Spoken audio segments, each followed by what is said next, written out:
Heart break.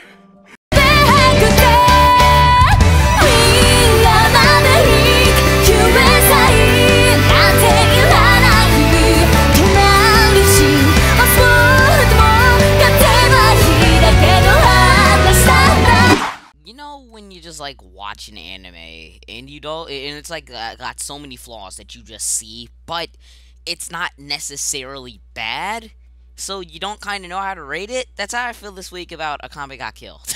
It wasn't necessarily bad. There were a lot of issues. I'll say that, but like I said, I don't think it was necessarily bad this week. So here's why: because the animation had some derps, but it was okay. It was decent at the least. The OST, in my opinion, is really good. It's just not memorable.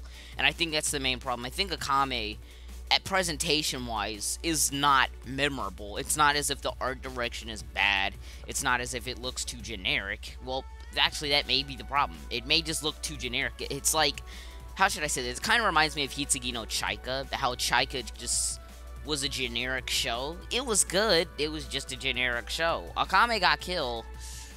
I just don't know how to judge it. And because in some cases it's not absolute trash. It's just lacking stuff. I think the main problem with this episode was the lack of build-up, because one of the problems that I had with this episode was, like, it felt as if there was, like, action every single second. It was like, hey guys, here's a pair of enemies, that enemy is dead, blah blah, here's another pair of enemies, okay, that enemy's dead, oh, gun out my mouth, oh, no, now I'm dead, oh no, Mine jumps from a building, oh, another guy dead. So it wasn't as if it was rushed, it just felt as if it just lacked build-up, and that was the problem.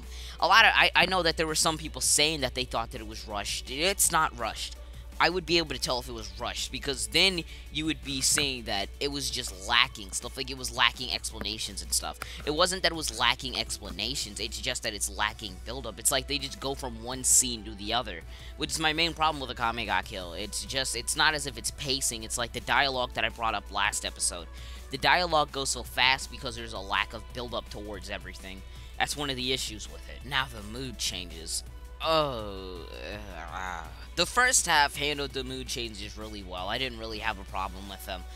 But the second half was absolutely abysmal mood change-wise. And here's why.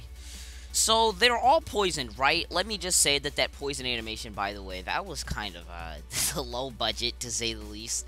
But after they were all poisoned, they went into like this really comedic section with the stylish doctor and stuff like that, and it just doesn't fit. If the main characters are in a pinch, they're in trouble, and they have a possibility of dying, someone please tell me what if they have a possibility of dying at the moment, you don't make it all comedic and stuff. That's just stupid. That completely defeats the point of like playing the music, giving us the entire giving us the mood or the impression that somebody may die that scene. That's not how it felt, or that's how they try to make it feel, but then all of a sudden you got the doctor over here acting gay and stuff, and it just doesn't work.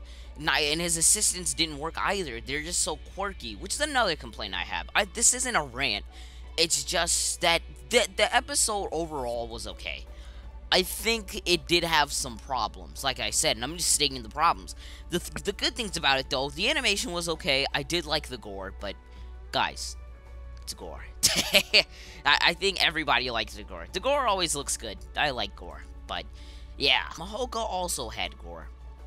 Let that sink in. Mahoka was a beast yesterday. But I think one of the problems with this series is that they lack paying attention to detail.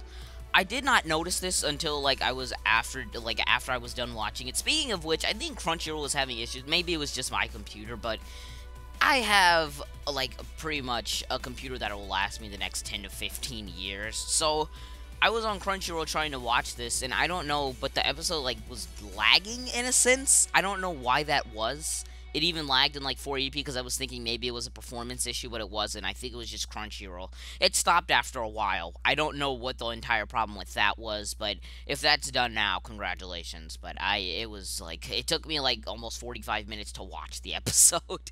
It was just like a Crunchyroll issue. I'm not sure what that problem was. But going back to like the lack of paying attention to details, I didn't know until like after I had gotten into the call, after like I had watched the show, like watched Akame this week, and Corey had told me that if you notice the blood in most like scenes, like I know after Akame had killed that one guy inside of like the hideout, there was like no blood there. Like it didn't make any sense. It was like there was blood splattered everywhere, and like he ran and there was blood all over the floor. But the thing was like when you looked back, it was like everything got like mopped up with a sponge or something. And I went back and checked, and there were a couple of places where the blood was there, and then it was just gone. So it's lack of attention to detail. And another a lacking of attention to detail is like how it changed from like night to day in like less than like 2 seconds without any like transition. It was just like, oh man, it's really dark over here, then all of a sudden it's really sunny on every other spot of the map. Like it just didn't make any sense. But like I said, that's detail. Now let's get into the new characters, because the new characters I think I'm going to like. Susanoo is a lot better. I think he is going to help with this mood issue. I think he's going to help with this mood change issue. But at the same time, he may also make it a little worse. If you looked at how he handled it at the end of the episode, it was like you knew there was going to be something comedic when you looked at Nine. It was just like, okay. It wasn't necessarily misplaced because the comedic relief there wasn't that bad. It was just like, why introduce him as somebody that's like this? Couldn't you just show his character development in the next episode with that type of thing, with the type of comedy and stuff? But I don't know, I feel as if Susanoo may help with the mood changes. Now the real question is who this other girl is, the orange-haired girl who also just joined Night Raid. My question, number one, is who that is. Number two, is she going to be another version of like, not necessarily Shayla, or is she going to be more serious? Is she going to help the mood? That's the thing with these new characters of Night Raid. We need to make sure that they can help the mood changes, because that's Akame's main problem. It just doesn't know what it wants to be. And hopefully these characters will help Akame figure out that it wants to be, you know, serious with some comedy in the right places. This comedy is not in the right place. That's the main problem. It's just mood changes and comedy.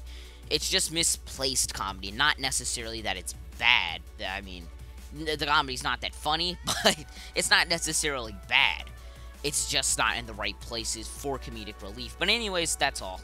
This went on quite a while, and I have to get to SAO too. So anyways, thank you guys for watching. If you guys did enjoy, please leave a like, comment, and as always, I will see you guys in the next video. Deuces.